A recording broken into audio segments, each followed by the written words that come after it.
Baha na talaga.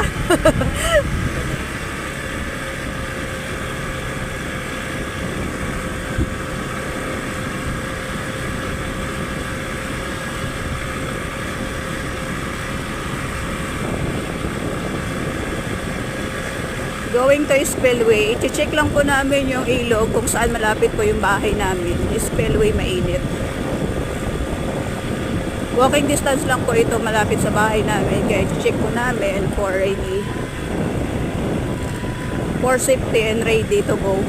Evacuation.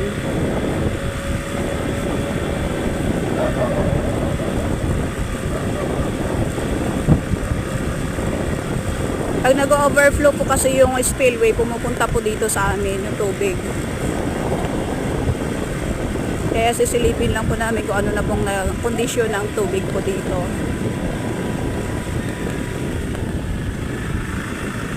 Boundary po ng Mainit at Pangubilyan po ito.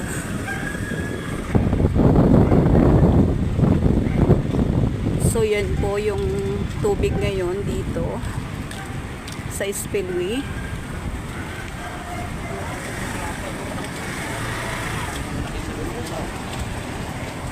So napakalalim na po ng tubig.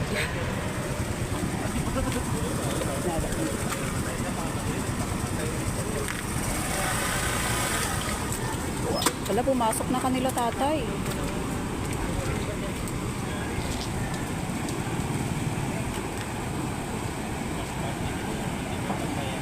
Yun po yung recrap na sana ginagawa po for protection ng tubig dito para hindi po mag-overflow, pero wala rin pong saysay. Yan na po. So paamat-amat na po yung tubig.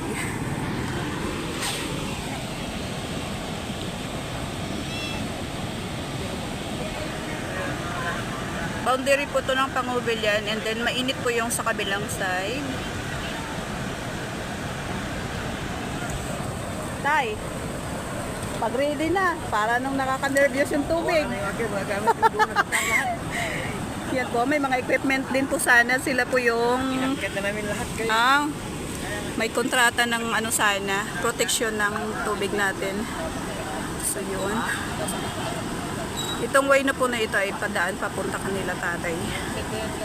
Pero sobrang lakas po.